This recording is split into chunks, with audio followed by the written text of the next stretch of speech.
Well, good afternoon. Good afternoon, old farts. How you doing? Good to see you guys. I see Lee is here and Steve and Chaz. And I think we're getting a few more people joining in here, but we will have a pretty great show today. I've got hold on a second. We gotta shut that guy off. We're going to have this gentleman named Terry Lee, is how most of us know him. His real name is Terry Swift. And anyway, but he has not been on any talk shows before. And, and I really like reaching out to some of you old farts who haven't been public with your persona or your drone work or your and we have this medium now of where we can set up in our I'm in a converted bedroom converted to my man cave, and I'm sure some of you are sitting in your family room and some of you are sitting at home, but where we can have this conversation together, and it's really one of my things I always say is that the internet made geography insignificant. I'm sure you all have experienced that, where I work with people all over the world. I have vendors in Melbourne, and I have printers in Seoul, South Korea, and it's just amazing how you can do a variety of conversation, friendship, and business. We don't need geography anymore. So anyway, I know I'm sure a lot of you. I'm seeing a few of you jump in here now. So hi, Dre. How are you? So I hope a lot of you are going to be coming with us to Florida this coming up on the April 1st and 2nd in Jensen Beach, Florida. I've been, kind of excited about it, and it was such a unique experience last year. I had gotten into the drone world, and then I had gotten into watching people's, Facebook posts, and then starting the old farts. And, and then I got onto this YouTube business here and gotten to know, so many of you that, we really have gotten a relationship with each other. And then we see each other in Florida, and it felt like it was a family reunion to me. It was a lot of brotherhood, and sisterhood. There are a few and more women getting, becoming part of this. And it really felt like like I said, I repeat myself, a family reunion is what it felt like. So anyway, if you haven't decided to come on down, please do. And I hope I get to shake your hands and say hello. So today, I'm going to start with a guest. I've been like kind of, I hate to say it, but I'm a junkie for old farts with drones on Facebook there. I get notifications pretty nonstop. I know I never had thought I was going to have this kind of an experience, but my phone with 12,000 members now, we're almost at 12,000. We just rolled over to 11,800 somewhere over yesterday to today. And but I mean, my Facebook notifications, on my phone is sometimes very bizarre, where I pull it up and it says you have 82 messages, from Facebook, so and it's kind of a chore to try to stay on top, but I really am enjoying it. My wife is thinking it's taking up way too much of my time, and but I'm just really enjoying this, and I think we're going to keep it going. I do want to tell everyone. Let's see if I have one handy. I don't even have one handy. I just reordered a lot of Old Farts with Drones hats. I like the particular style of hat that I picked out, and I wish I brought one in here, but I can get one in a minute. But anyway, I reordered a bunch of those. I'm going to put a few ads out on the group about the hats, and see. The logo is embroidered. I only, and I they are a few bucks more than if you could probably walk over to Walmart and get a hat cheaper. But I have to tell you, I look for the best quality, and then I have a really high quality shop that embroiders it beautifully in there. So anyway, so I will have those up shortly here, and they should be arriving in about a week here. So let's anyway, let me. Lee is telling me I'm wearing my hat right now. Hold on. Can't I should be able to show that. Huh. Why am I not being able to show that? Okay. Anyway. Oh, there it is. I'm wearing my hat right now almost every day. I got it in 2021. All right. Good. That's that's the kind of thing, so I want to, that's why they might be $5 more than another hat, but it's a well-made hat. So anyway, moving on. The guest, Terry, lives in South Carolina, but he is extremely close to the Georgia borderline. And Terry has quite a history, and I'm going to let him tell it. But I just wanted to let you all know that I'm really excited and proud that he's agreed to come on and share his story with everybody in the Old Fart group here. And he is a superb photographer. I heap praise where praise is due.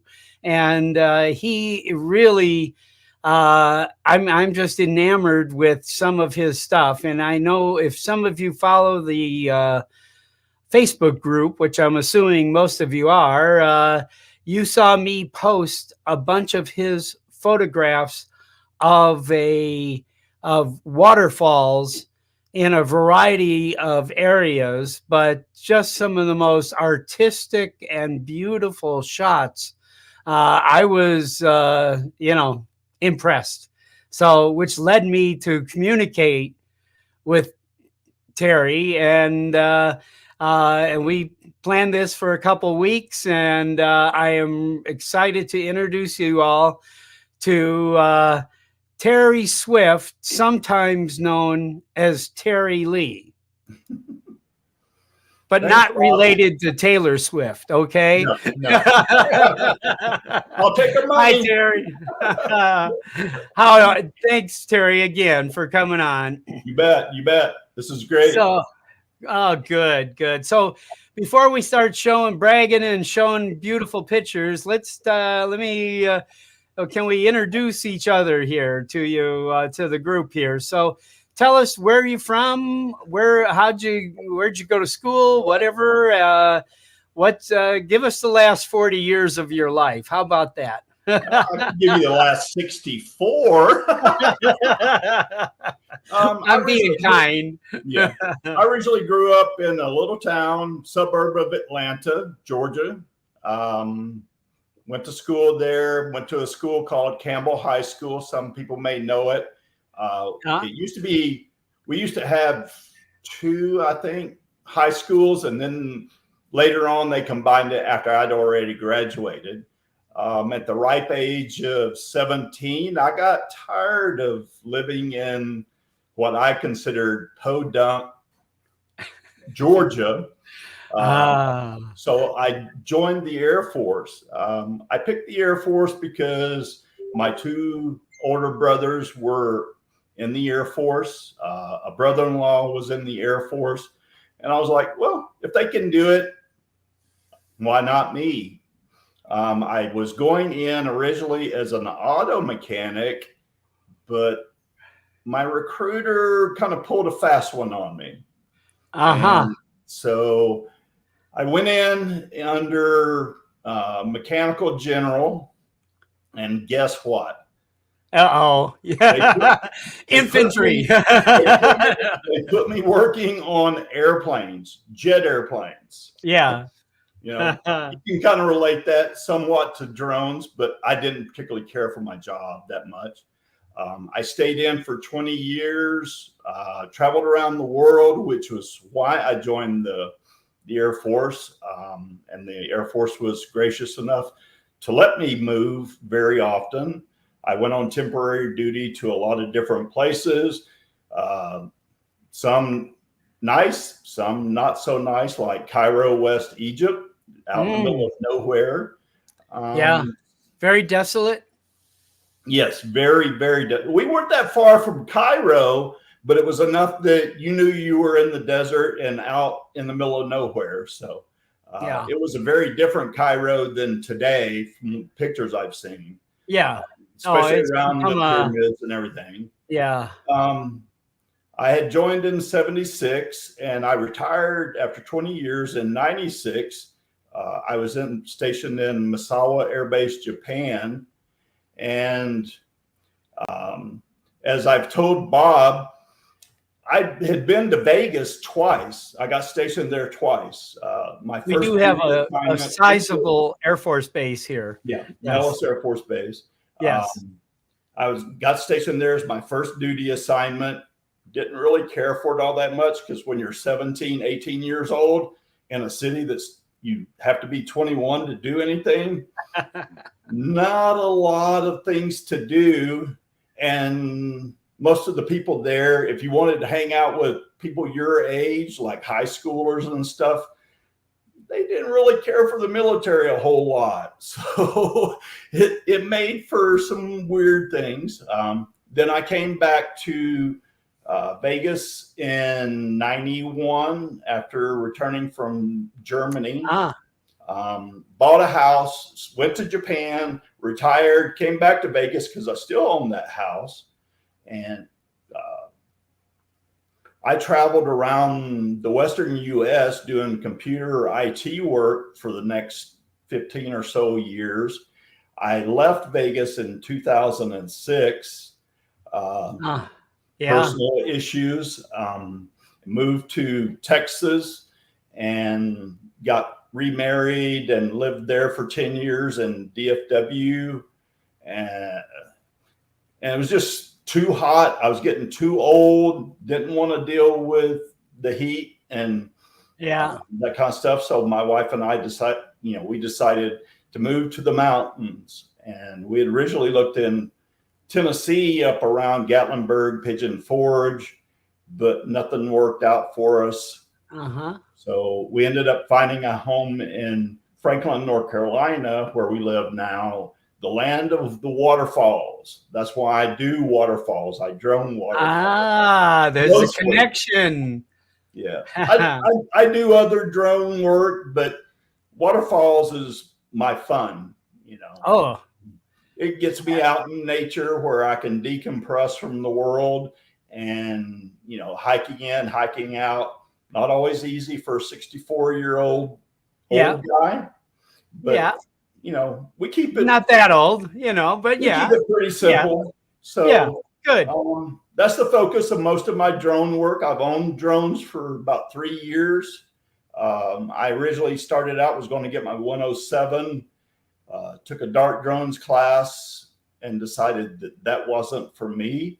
I got tired of working for people, so I says, I'll just wreck fly. And I've owned 2 DJIs, a Mini and an Air 2, which most of my pictures come from the Air 2. Then I bought a Light Plus from Autel. Great drone until it crashed. Multiple circumstances happening at once. Not the fault of the drone, and it ran into a tree, and it doesn't fly anymore. It will fly again. So that's kind of where I'm at.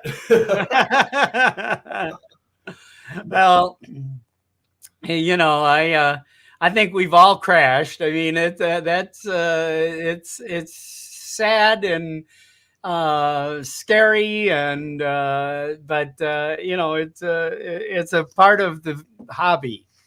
Yeah. You know, well, people tell me, says, I've never crashed my drone, and I've been flying for 2 or 3 years, and I'm going, what kind of flying of a drone do you do? Because yeah, that's part of the nature of drones. If you're going to oh yeah, if you're going to get outside of the box, you're going to crash one way or another. Yes. Where I fly, especially around waterfalls, there's no room for error.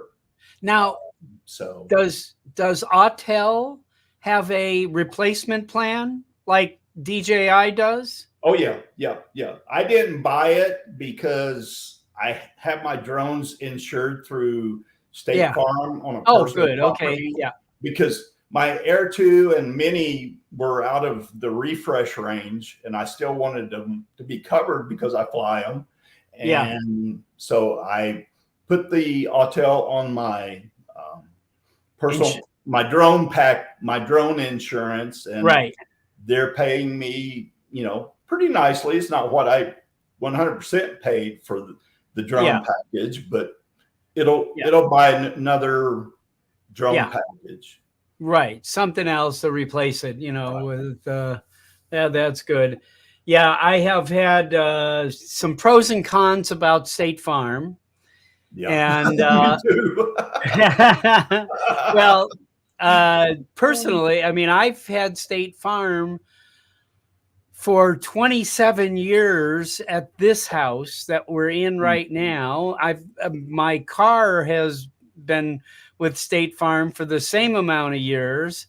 They have our business insurance. They have all my liability insurance. You know, sometimes when I have to walk into, if I walk into the like Zappos headquarters as Santa Claus, okay, I have to provide them with a $2 million liability insurance in case, you know, I screw up something there, you know, you know, kind of thing. So, you know, it's part of my, so I feel very comfortable, but a lot of people have said that if you only buy just their insurance policy for a drone and you file a claim, they'll drop you after if you don't have other business with them, you know. So that's what I had heard, but I'd be interested to hear if anybody has any experience with that in the chat. You know? Yeah, I've heard that Geico may offer it as well, but I'm not sure. I used to have Geico like you. I had it for like 20 or 30 years by being in the military. And you grandfathered into it. Yeah. When Warren Buffett bought them out, they decided they wanted to escalate my rates, and I went, no, that's not going to happen. So I went to USAA, but USAA doesn't do drones. They do everything else, personal property, but not the drones. So I'm trying to get them to do it, but so with my State Farm experience, I'll see how that works out. Yeah, that's you know, I mean, I was, like I said, I was surprised to hear that because I've been very positive on State Farm for a long time, you know, and you know, they still get big chunks of my money every month, you know, so yeah. So That's it. Anyway, so what was your trigger? Did you have a trigger to get into drones? Did you see one? Did somebody show you one? What caught your eye? This was back during the Phantom 4 days. And I just kind of I saw the drones. I was into photography. And I'm like, well, a drone is a little different, but it could be exciting. It could be fun. And so I started looking into it. Like I said, I took the 107 class through Dart Drones. They taught us all that minutia stuff that a manned aircraft pilot has to know. And I'm going, why does a drone pilot need to know that? A lot of it is the same test, I'm sure. And, it's the exact same and stuff. a lot of it is the same material, And we got to fly a Phantom 4. The instructor had a Phantom 4. A couple of people brought their drones, which back in the day, there were the Unique Typhoons and other drones. You don't even see them today. And so I messed around, couldn't afford the Phantom 4 Pro Plus that I wanted to buy because it was like $2,000. Yeah. And when they came out with the Mini, because it was a relatively inexpensive drone, I'm like, hey, perfect. I can learn to fly a drone and it's not going to cost me much. So that's the way I went. Shortly thereafter, I bought my Air 2S and I went, this is absolutely different. Yes. Way better though. Me and you have pretty much followed the same exact steps here. My trigger, if I want to put it that way, was I had a client here. Him and his brother came to me and we're starting a solar install company in 2012, I think, or maybe even like 2011, something way back then. And we designed a logo for them, and we designed a package, and we set them off. And at one point in time, he had a fleet of trucks, probably 20, 30 trucks, had 60 employees, and installing, thing. And then the government in Nevada pulled the plug on the on the industry, kind of thing. But he got a drone in about I think it was the Phantom 13 or Phantom 3. I'm sorry, Phantom 3.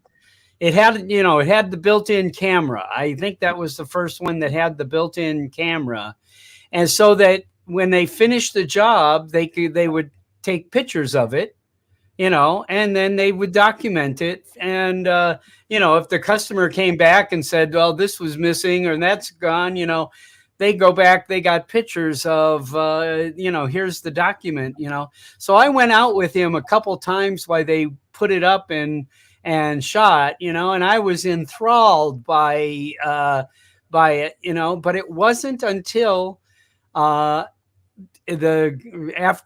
2019, I bought a Mini, and then I got an Air 2, and then I did the Best Buy Shuffle. They put out on the Air 2 that you had a 365-day return on that drone because there was China and there was a whole hubbub going on there. So when they came out with the Air 2S, I packed up the Air 2 and took it back, and they gave me 100% of the money back at Best Buy. Yeah. And the next day, I took the gift card they gave me and went back to that same Best Buy and bought the Air 2S. So anyway, now I have a a Mini 2 I just bought for my wife, and I have a Mini Pro, a Mini 3 Pro, and so I mean, but the similar paths from the Phantom to the Mini to Sure. the That's kind of progression most of us go through. yeah, I yeah. would love the Phantom 4, but where I'm at now, that would not be a good hiking drone. I saw the gray box that it came in. Have you seen this? It's kind of almost like it was styrofoam, but like a very high quality foam, and it had locks on it, and the entire Phantom 4 fit into it. It's like Right. cut out, molded just to fit this right in, and then there's slots for the batteries. It's very, very interesting packaging I saw. Just a little heavy and bulky to take down a bunch of hiking trails. Oh, That's where the little mini foldable drones come in real handy. So no, it just can be part of the backpack, that you're taking anyway. Not much heavier than a bottle of water. no. Yeah. It's in there with all my camera gear. I think my camera gear weighs more than my drones do. So. Usually does. So let's start showing people some of these shots that I had in mind of showing here. Sure. I was just, I truly, this, oh, how did Lee get up there? Oh, there's Lee in the corner, if you guys can see that. Yep. That's Yellow Rose in the chat. That's Lee Blessing right there. And he's got the old fart hat on. And that just popped right up into there. Oh, cool. So tell us about this one. Okay. Not sure. I think that one is called Raven Fork Falls. It's near a place called Lake Toxaway, and it's about roughly 3.5 mile to 3/4 mile in and one way. Not the greatest trails, and it's multi-tiered. So yeah. Waterfalls are way different than most people drone because you deal a lot. As you can see there, you're sitting way down in a valley. Yeah. And a lot of times you don't have GPS. And if you don't have GPS, your drone can and will do a lot of weird things. So that's one of the caveats of waterfalling is that you have to become quite good at flying in ADI mode, or that's what DJI calls it. I use that term on Autel and anybody else's drone when they don't have GPS. And if you just let go of the sticks, it's just going to crash. If yeah, pretty much. I mean, especially on the horizontal, not so much on the up and down. The horizontal just goes completely whack, and if you don't have space on the left or the right for whichever way the drone's flying, it's going to impact something. And even the small wind that comes off a waterfall and stuff is enough to push the drone around in ADI mode. So you have to keep getting real close is a problem. Yeah. Most of my videos I shoot with some zoom to be able to not have to get so close. Right. Can't hardly do that with the pictures if you want a real close in shot. Yeah. But I'm still learning to be able to fly around waterfalls and get better. I've been doing it for a couple of years, and it's every place is different because of the trees, all that stuff. So it's very tricky to fly around most waterfalls in the Southeast. Wow. Now this is a top down here from this. That was basically the same spot, wasn't it? Yep. Mm-hmm. Yeah. Yeah. And I'm directly below where my watermark is. I see. So I see. I I don't know if had people room to can. be able to pop straight up and be able to bring it straight down and not crash the drone into the trees on the left and the right. But that doesn't always happen. You have to kind of float around, go up, go forward, 20 or Yeah. 30 feet, go up 10 feet, go forward 20 feet, up 10 feet. So, yeah. Wow. Wow. Yeah. And that's a better downward angle, a little closer there. Well, I didn't mean to do that yet. Yeah, Right there. I like that. I like getting the really different views Yeah. because I contrast it with my DSLR photos, and you can only get so much out of a land-based camera, Yes. whereas with this and with a drone, you can see so much more. And I get as close as I feel comfortable with. And even with the Air 2, it's really tough because the camera makes you think that you're further away from an object than you are. Uh-huh. With my Light Plus, it doesn't. Light Plus Autel built into theirs, where the obstacle avoidance tells you how far you are away from an object that it detects. Uh-huh. Whereas, like with my Air 2, it just puts a little kind of orange band on the top, the bottom, the left, or the right, and doesn't really you get that close. So right. I've clipped a few tree limbs and stuff. So you see all those non-foliage limbs, they kind of like reach out. Well, as Ken Heron says, trees are. This one was the most impressive. I mean, just the colors, and this is like you didn't recolor this image. This was the way you got it, right? That's exactly the way it was. This one's called Schoolhouse Falls. From what I understand, there used to be a school somewhere up above on the top of the falls back there. So that's how it got its name.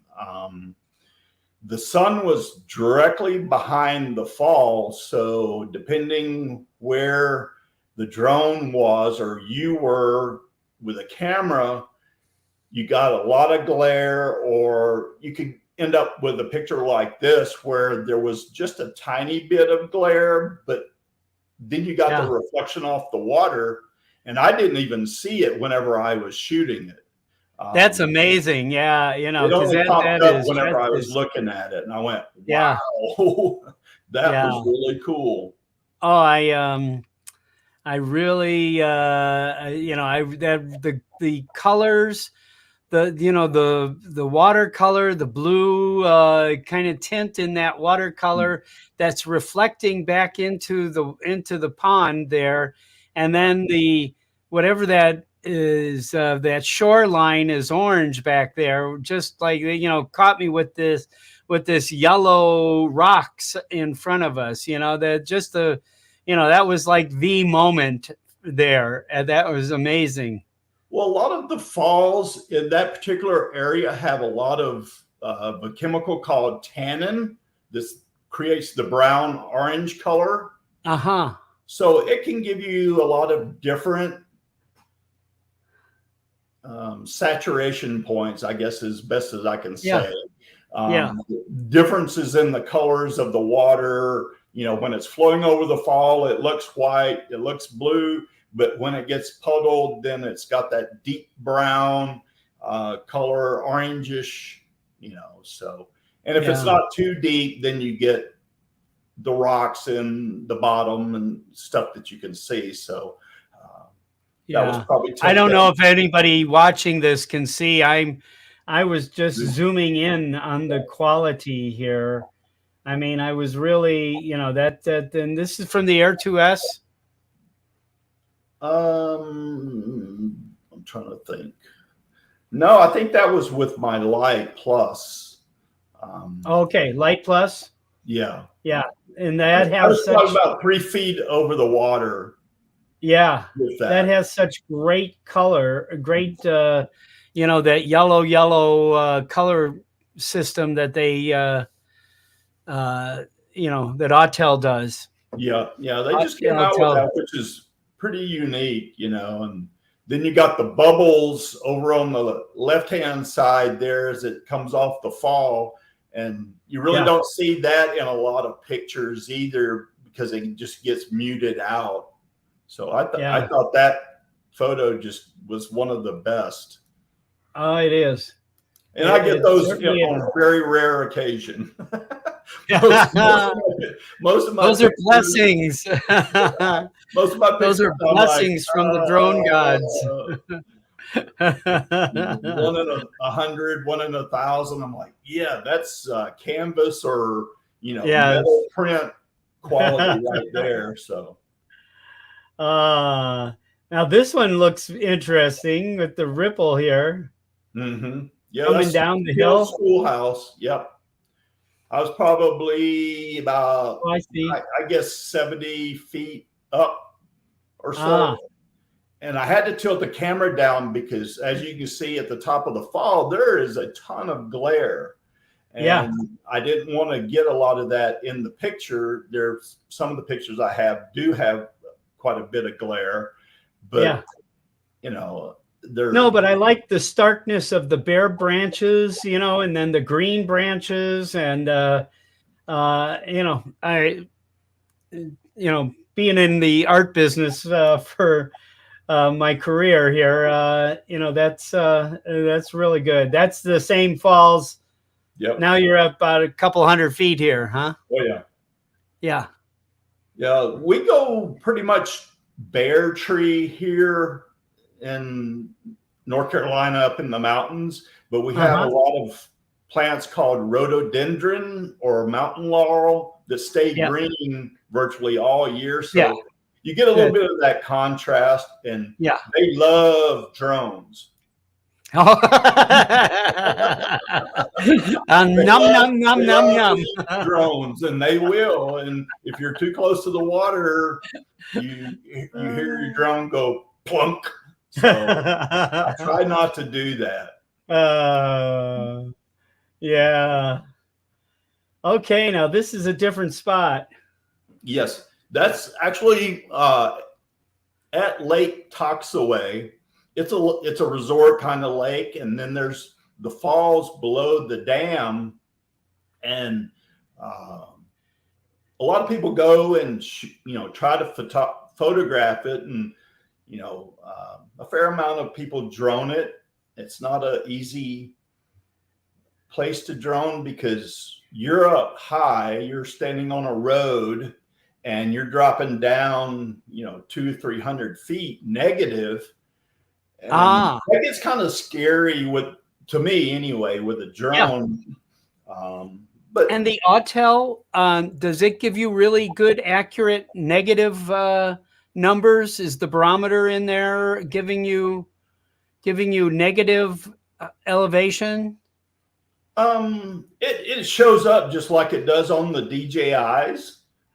It'll tell you that Uh-huh. you're negative. I don't know how close it is to being there.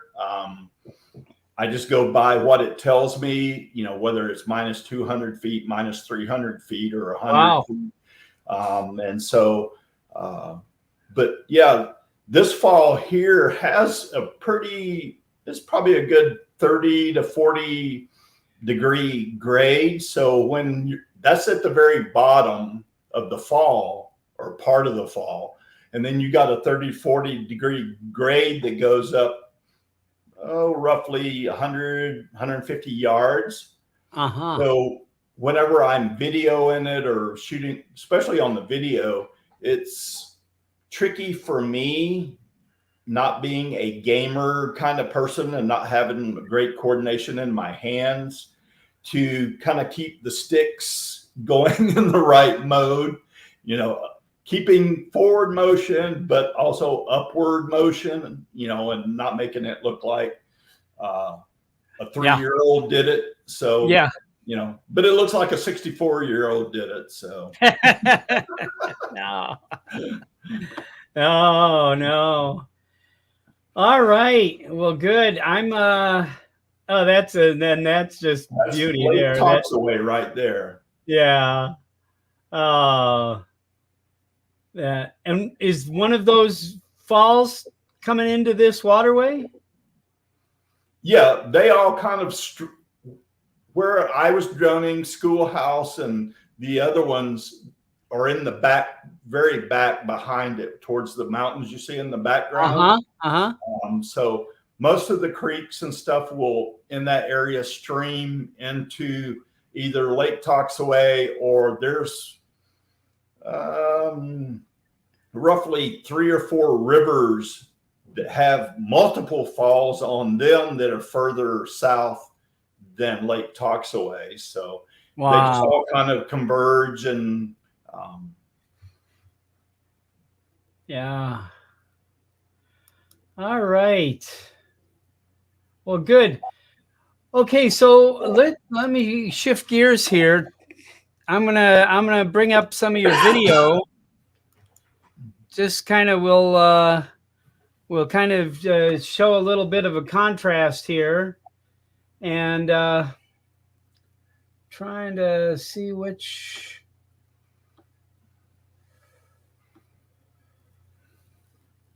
This is beautiful here. The Tahula, is that how you say that? Tallulah, Tallulah? Tallulah Falls. Yeah. Yep, that's a Yeah. state park in northeast Georgia, not too far from my home, and Georgia, Oh, along with North Carolina and Tennessee. You can't take off or land in a state park. Uh-huh. Just like national parks, you can't take off and land. But Yes. there's areas that are around most of the parks that you can take off from public property, fly over the park. And Right. Tallulah Falls is one of those that you drop at Hang on least here. 350 feet. Hold on here. Let me. 400. Yeah, we need to show people this. Hold on here. This But is. there's, let's see, 1, 2, 3, 4. There's about 5 falls there in the state park itself. Wow. I don't know if you guys can get the magnitude of this shot here, but let's see if I. The one in the very back is called Hurricane Falls, and you can hike down to that fall from up above the cliffside. There's about 350 steps down. Wow. 350 steps back up. Right here on the left side here. No, that's I see a right there is just some rim views in the very back, at the very top of the page or the picture right there. Yeah, that's called Hurricane Falls. It's one of the more famous ones for Tallulah Gorge State Park or Tallulah Falls State Park. Beautiful. And then the ones in the front, there's the big one there is called Oceana. This one right here? Yeah. Yeah. And there's one below it that they call Bridal Veil. It's a much smaller, it's more of a cascade than it is a waterfall. Yeah. I got to show everybody, I'm way zoomed in on this shot. I mean, this is a deep gully here. That's beautiful. Oh, yeah, and for the month of April, I think it's April, they have a schedule that they're going to do dam releases on certain days. And that's when the kayakers come out and do all those falls. Oh, they can ride down? Falls. Yeah, all 5 falls. And Hurricane is not, it's about a 30, 40 foot drop minimum. Ooh. So the other ones are not too bad. Damn, that would scare me. I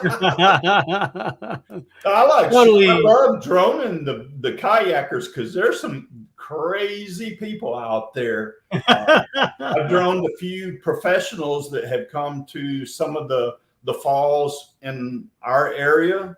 A guy Uh-huh. named one guy named Dwayne Johnson, I think is his name. Uh-huh. He's a professional kayaker out of Tennessee, and he came Ah. to one of our falls, and I happened to see him up there, and so I was watching him taking pictures and stuff. I didn't have my drone that day, but it's some crazy people. They do some crazy things in their kayaks. Unbelievable. Yeah. Yeah. Okay. I'm sorry I'm looking away, but I'm getting this queued up here. This is the Issaquah Falls in South Carolina. I would have to see it to know Okay. Well, which you're one going to you're see it. saying. Here, hang on It's the here. Queen. Maybe my Yankee accent is, shining through here. Uh, uh, Yeah, parts of upstate South Carolina have a lot of falls. I mean, a lot of falls. But then you run into what they call the Piedmont, which is more of the flat area. So you're not going to have really any decent waterfalls there. But yeah, that looks like that's Issaquah. Issaquah. Issaquah. Yeah, Okay. try saying that about 3 times, real quick. Yeah. But this is a nice fall. Yeah. And Yes. like most of the falls in the area, unless you go right after a rain, then they start getting really low. And to me, they're not worth Trickle. droning as much. Yeah. You have to shoot what you can shoot when you can shoot. So, but it's a nice fall. The hike down to the base where I took off from, very, very tricky, dangerous, but Yeah. So have you been a hiker? No. This is not new to you? No, I never got into hiking when I was younger, but to get to most of these falls, this one is, I mean, virtually almost roadside. So it's a Really? very short hike. Most of mine that I do are anywhere between a half mile to 2 miles one way. I don't like doing much more than that because I'm old and my body's been abused by the Air Force and by me. And so I try to keep my hikes to as a minimum. Yeah. Sometimes you have to do what you got to do to go to some of the really nice ones. Oh, that is just spectacular. I'm looking for another one. Is there another one here? I'm on the Georgia group here. Well, I just posted some to the Old Farts page. Oh yeah, today? Yep. About 30 minutes ago. Oh man, let me go there here. It's called Lower Whitewater Falls. Oh good. Hold on here. Let's grab it. There's some pics. Grab it. There's pics in the video. I think there's one video. Most of them are pictures. But this fall runs into Lower Whitewater. There's an Upper Whitewater, and they're two of the largest falls in the eastern U.S., east of the Mississippi. Are these videos? Oh, wait a minute. I'm looking at. There should be one video. Oh, okay. The rest should be all just pictures, some drone, some DSLR. Oh, this is spectacular too. Boy, Terry, we could spend a couple days on your stuff here, This is great. Hold on here. Let me get this up. But this particular river runs into a lake called Lake Jockasee in South Carolina. And there's a Duke power plant right on the lake. This is Ah, a really cool fall because it's tall and there's a huge pothole right there, which, ooh, doesn't come easy in bedrock, so there's been a lot of water floating around and stuff. So, but yeah, wow, that is something there. That is.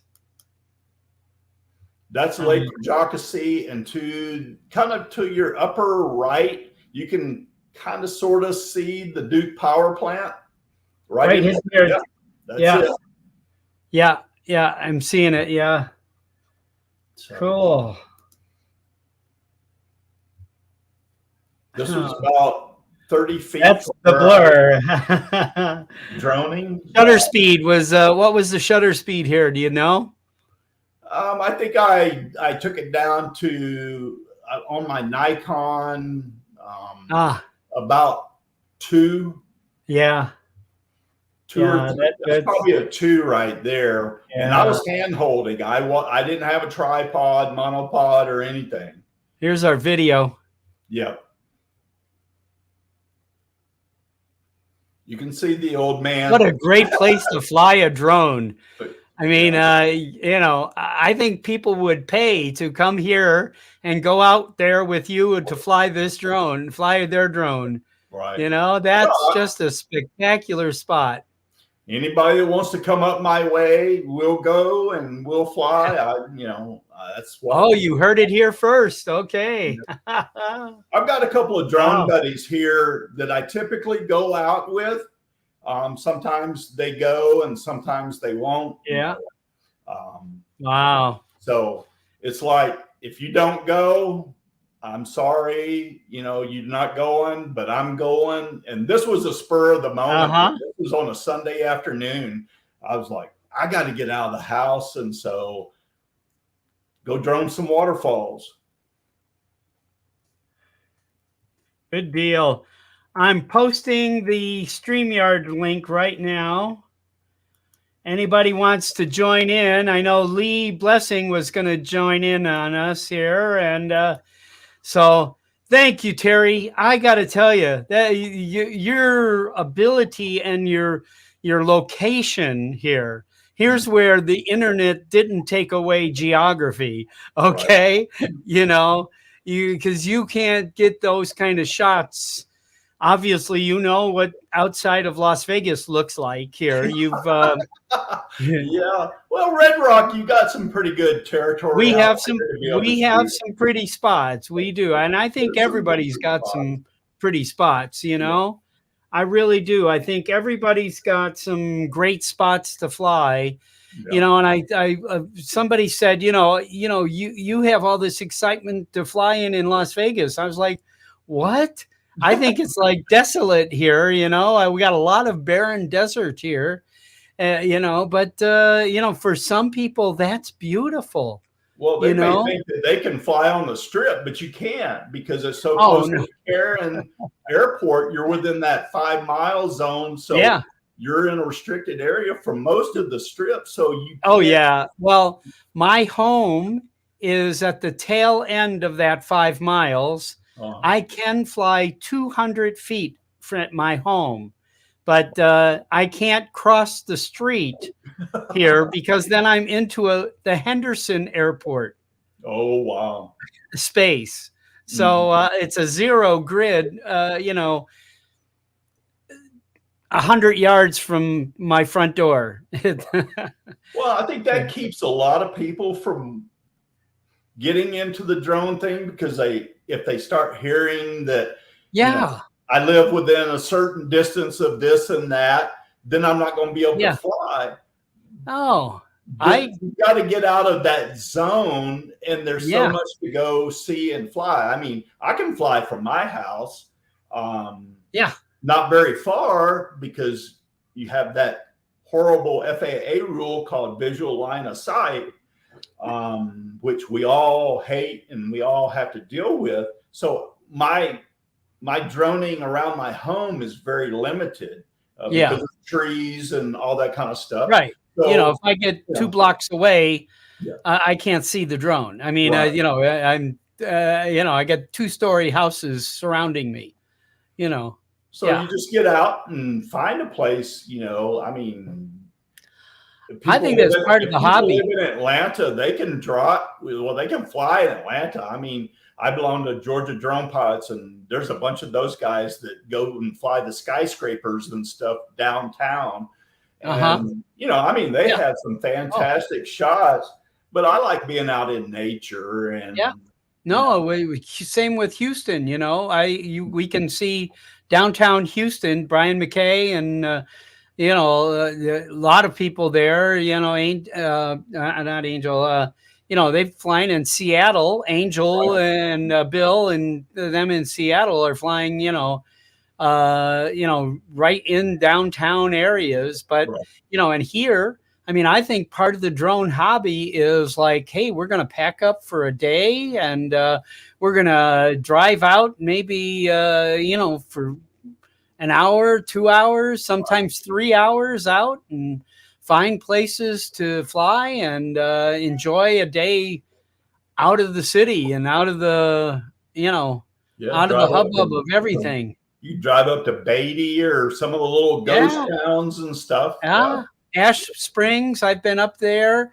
I've been to Alamo. I've been to, there's, the Moapa area there's just so much, kind of things. The Moapa Valley has turned into like a kind of a community, and they have a big reservoir there. And, you're on the edge of the backside of the Lake Mead recreational area, kind of thing. So, I've flown, down to have you been to where Nelson Landing on the Colorado River is?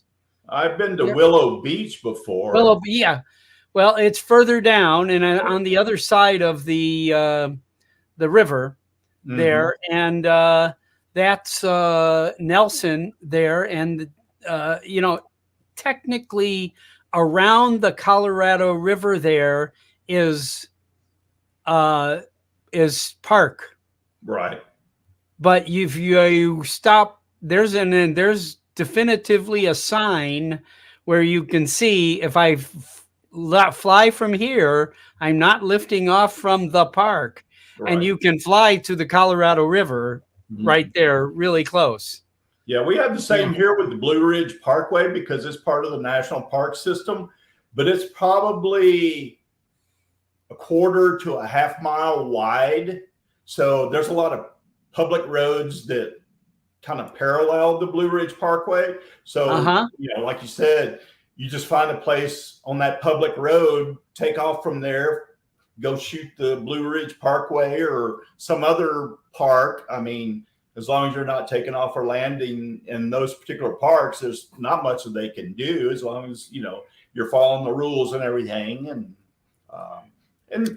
that's part of droning. You learn how to fly, where you can fly. And, it's all part of it. And, I mean, I've looked at, in fact, I've bought the actual chart for the city of Las Vegas, the airspace. You can narrow them down, the charts that you can buy here. And I have, in fact, I got I don't know if you can see this. It's on the wall right there is so I can see where the cutoffs are, on the FAA's, actual chart there. There. So listen, guys, come on in. I put the link now in the chat. I just put it in. And so anybody wants to jump in, say hello, ask Terry any questions, to promo something you're doing, whatever you'd like to do, kind of come on in. And I see Brian out there and Lance and Chaz. So you guys all know how to work StreamYard. So jump on in and say hello. I see, Mr. Extra Medium, Jim Beauchart is in our audience here today. I'd love to, if you got a great joke, Jim. You've been good with old fart jokes in the past. I don't know if you watched, Terry. Do you watch the Ken Herron show? Doesn't sound familiar. Okay. He's kind of has he's a disc jockey, a comedy disc jockey kind of guy, lives in Tennessee, Okay. has a huge following and has a great show but flying drones and connecting, in the drone community. Yeah. And he usually has a segment of comedy from our friend here, Jim Boshart. But What if city he's is he not in? feeling right, that's good. What city is he in? Um, Nashville, Chattanooga? no, he's Jim. Oh, Ken Herron. Somebody in the chat can tell me what cities Ken Herron's in. I don't know. And Jim is in Canada. Jim Boshart's in. Okay.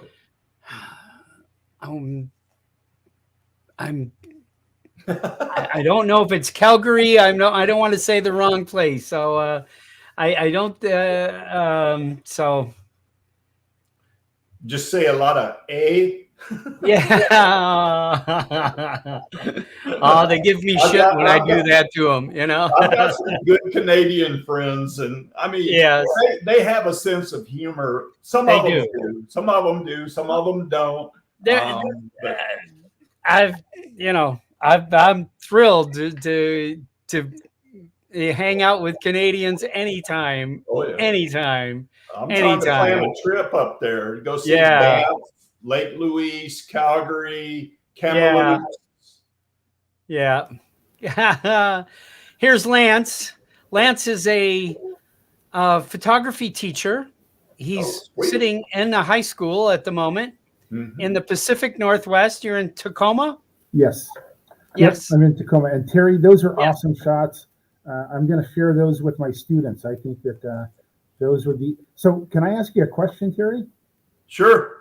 So on your waterfall shots, were those DSLR and or drone or a mix? You got a lot of static. I'm not picking up exactly the question. Can you hear me okay? Did you hear me? He asked if they were your 35 millimeter camera, your still camera, and or your drone camera. And I think the majority of what we saw was your drone camera. Is that correct, Terry? It's kind of a mix. I mean, the one where it showed the pool, the swirling pool on top of the rock, that was, I think, from one of my 35 millimeters. I had Nikons. I got an old D60 that I still use. I carry it around because if I break it whenever I'm waterfalling, I'm not going to cry over it. But I also have a D810 that I use quite a bit. And I also use a DJI Pocket 2. That's a nice little toy. It's been one of my favorites, that's for sure. You know, if somebody wants a little camera, video camera that, doesn't look like a camera, get the Pocket 2. I understand DJI is fixing to come out with a Pocket 3. Mine's over there. Yep, that's it. It's a great little tool. I mean, I've had to send mine in a couple of times for DJI to replace it because the gimbal is real sensitive. So, but I've had one for over a year and without a problem. Great pictures and videos. I'm blown away by it. I just bought the Scotty Make stuff, their whole handle thing that has a mount for the camera, mount for the like your phone. Right, I've got that one. The extension pole. And then it has a fourth axis gimbal on it, a spring loaded gimbal kind of thing on a handle. So you keep that thing totally in smooth shots. Yeah, I've never had any issues with the Pocket 2 moving around. I mean, because I've got shaky hands and, when you're panning and stuff, there's always that movement by just your body. And whenever I'm doing turns and stuff, I'm not the greatest, and it keeps it really level. I'm really surprised that it's as good as it is. I mean, but it's just a little drone on a stick. Yeah. I've got the Yeah. extension thing. I like using the phone with the Nemo. The hand. I can see it better. That little tiny screen on the Pocket 2, even when I'm wearing my glasses, I'm just guesstimating 90% of the time. So no. Yeah, I don't use my phone too often with my Pocket 2 either. I use that, but you're right. The screen is tiny.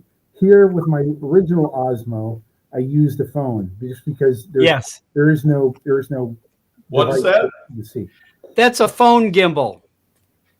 Yeah. Oh, I've not seen that one. You put your phone right into the, and then it creates an entire gimbal with your phone. Ah, sweet. Oh, that's the new Ronin, isn't it? And then Ronin? You put your phone here. Right. That's the Ronin gimbal, isn't it? Yeah. This is the Ronin. This is the Osmo original.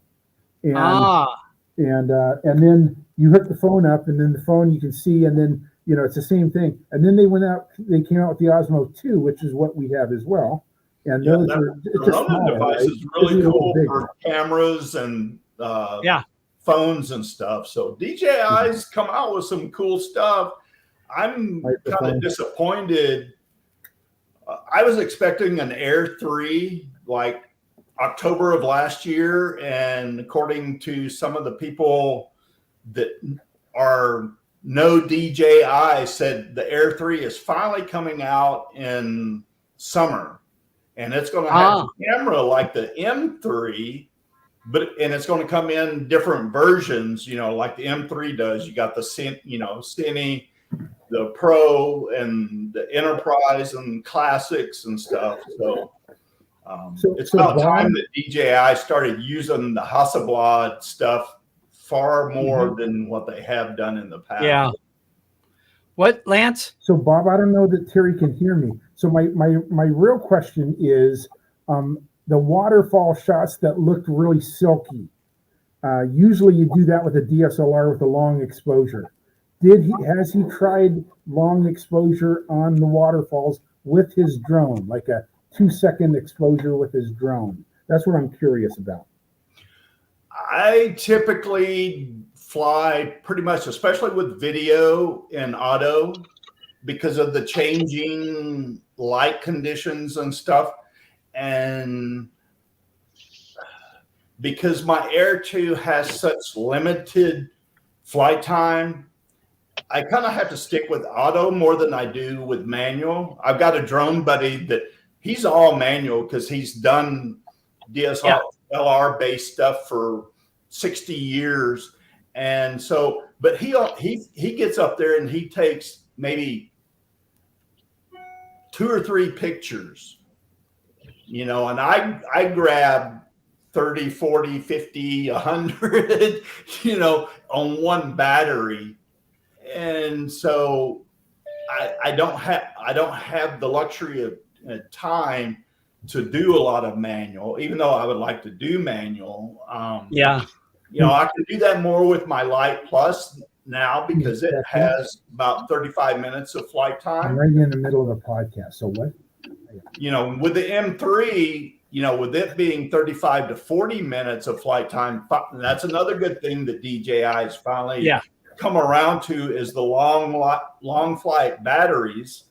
Especially for hyperlapse kind of things like that and stuff, where the longer battery gives you much better time to get a better shot.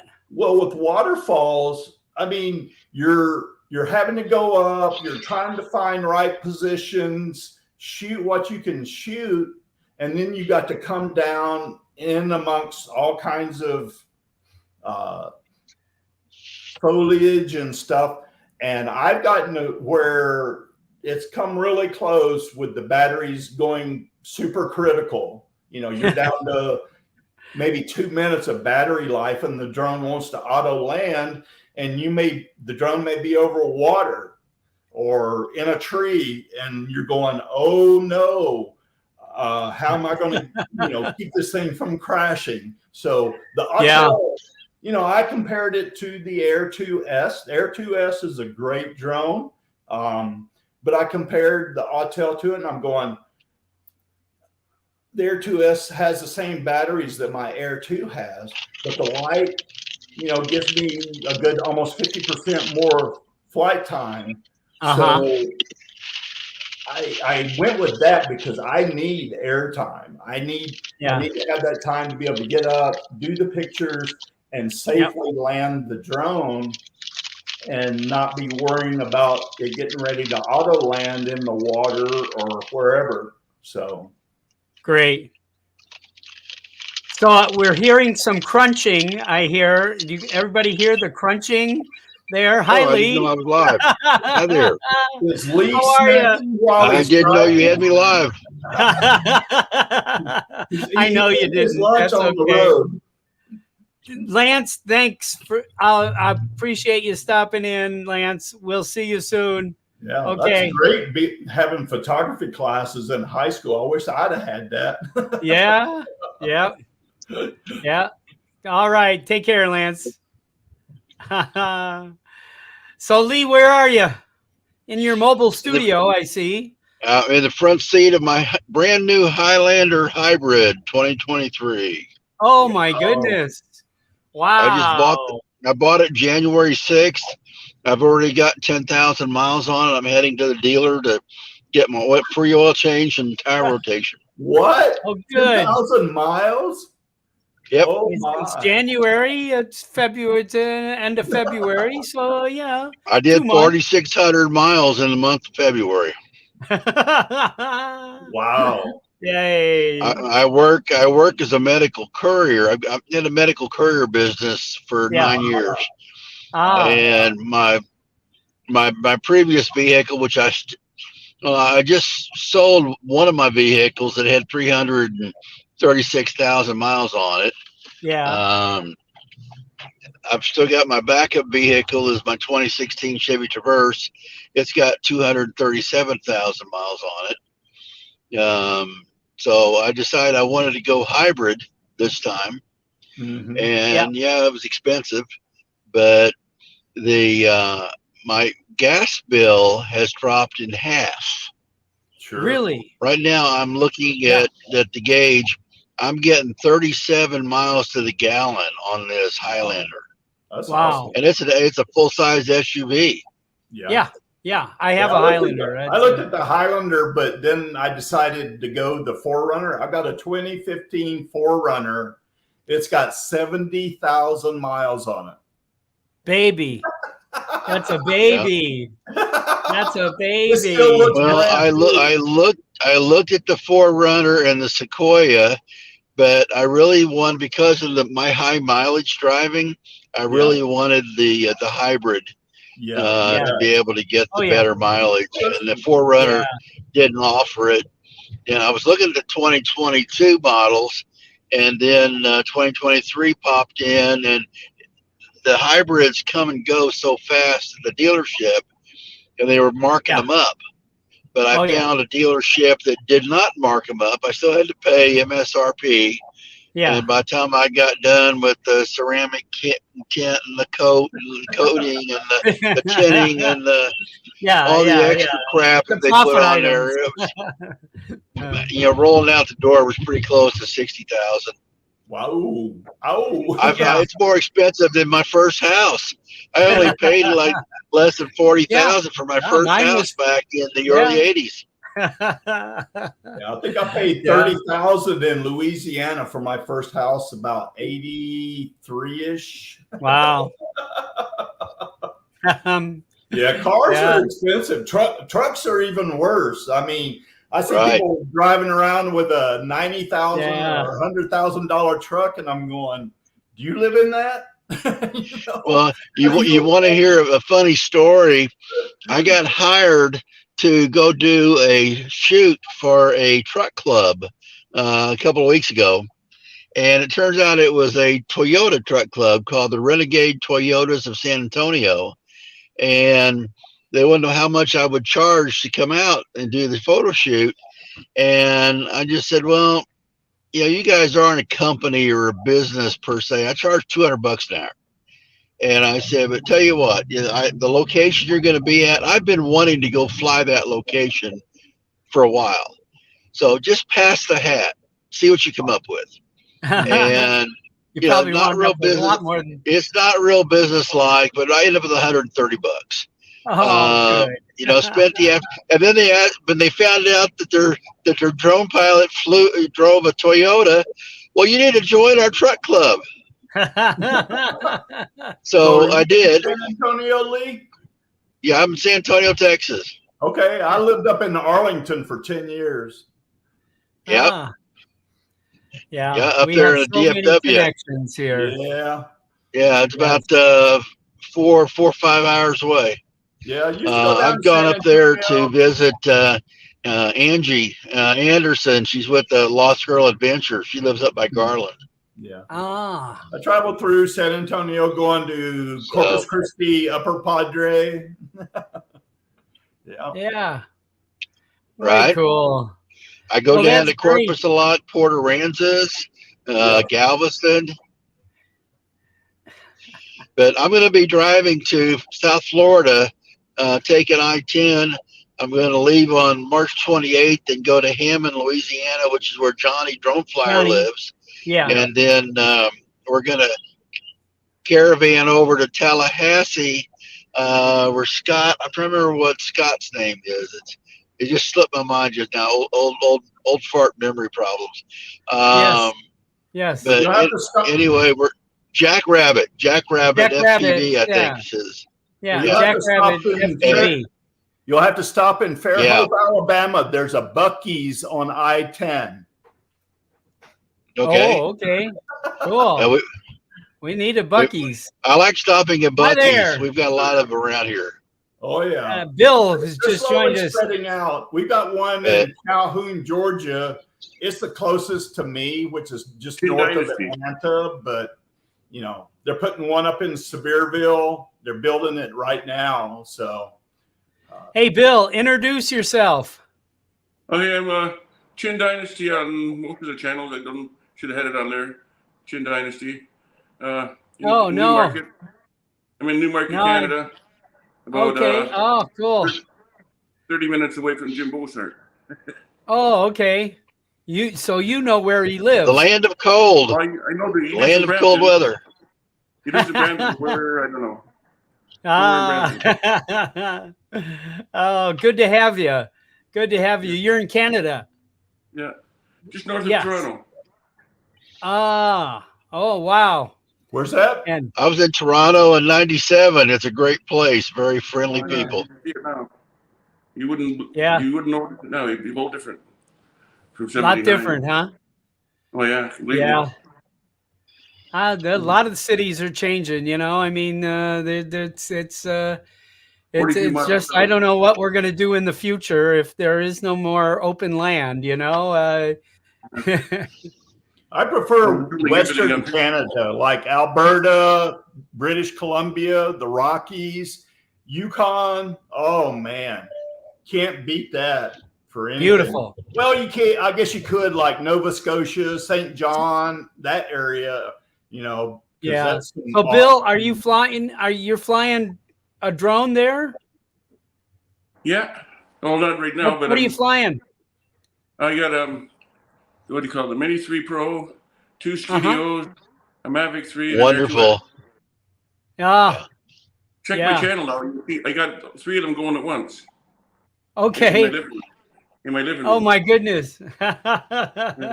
And you were controlling all 3 correctly? Yeah, pretty much. They just hover, right? So yeah, you don't really do much. Oh, cool. Oh, that's good. I was on Paul Murray the other night, and I had it in front of me, between the camera and me, and I did a hand landing. And then I forget the guy last night. Did another one last night. Morning, actually. Wow. I Wow. got two of these. Uh-huh. Skidio. Yeah. I had Oh, to have two. cool.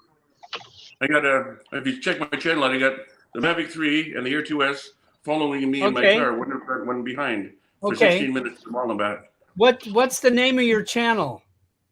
QIN Dynasty Drones. QIN Dynasty Drones. I Yeah. see ya. Okay. I'm going to make you a moderator here so people can go to your channel, you know, kind of thing. And that way you can you know, you can go to the other people's channels there too. So I just did that in the chat. So if you're looking at the chat, you can jump in there. Well, Bob, you're going to have to rename the group. It should be the Santa Claus group, other than Santa Claus. Santa Claus with drones. Bob's Wait got a a minute. better beard than me. Yeah. I already got a little pretend one. Yeah. I normally don't have the beard and the hair on the head. I try to get the Stone Cold Steve Austin look, but wintertime, I've got to have some kind of hair to stay a little warm. But it's getting spring here, so it's getting about time to shave. So yeah. Yeah, Santa Claus with drones. That's what we could. I get that all the time. That would be cool. That would be way cool. Well, good. High school kids coming up for selfies with me. I don't know why. What's that? I get there's a high school over there, and as many as 10 will come up behind me and get a selfie. And but all the time, one or two. And we're trying to figure out with your drone. I was trying to figure out who do they think I am. Are you? I said Leon Russell, but Leon Russell's dead now. Yeah, I know. Let's give up his sleigh and deer for a drone. Yes. I'm sure, Bill, you have the same problem. Sometimes walking through a grocery store, I get little kids starting to follow me. I really do. Have you been good today? You get them to cry.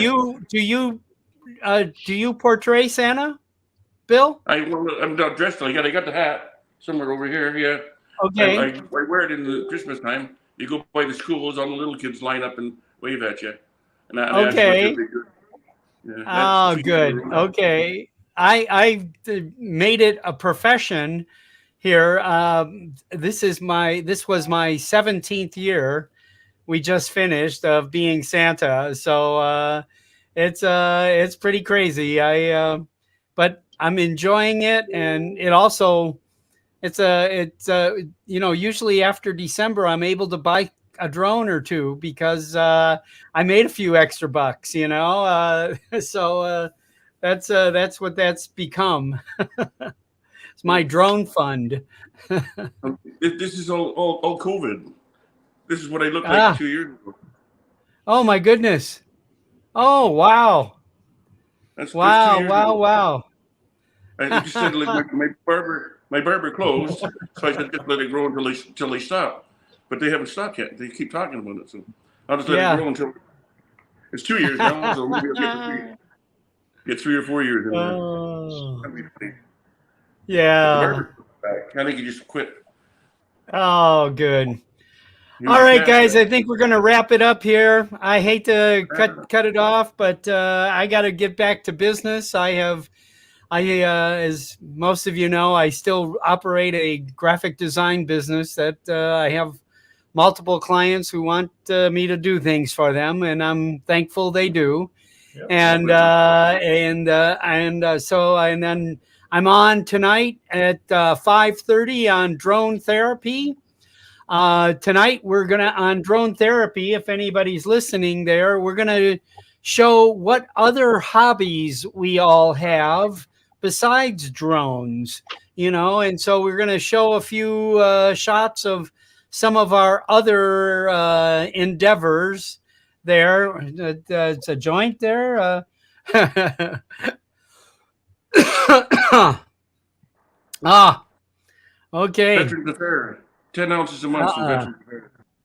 Veterans. Ah, okay. Yeah. Well, 10 cool. ounces a month. Well, great. All right, everybody. I thank you all. Terry, I want you to kind of say anything you'd like to say to the audience alone. Tell me what's going on. Hey, if you're ever in Western North Carolina, we're west of Asheville, just north of Clayton, Georgia. If you're in my area and want to do some waterfalling,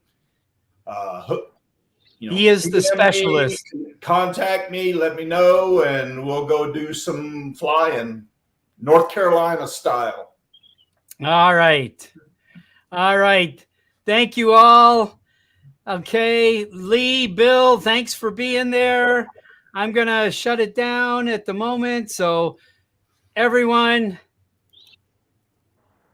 have a good time. All right. Bob. Relax. And I will see you soon. I'll see you next week with another show next Wednesday. And tune in tonight to the drone therapy. We're going to have another crazy night, I'm sure, as usual, on drone therapy. Talk to you all soon. And Good night. We'll see you in Florida. All right. See you in Florida. See you in Florida. Yes, yes, yes, yes.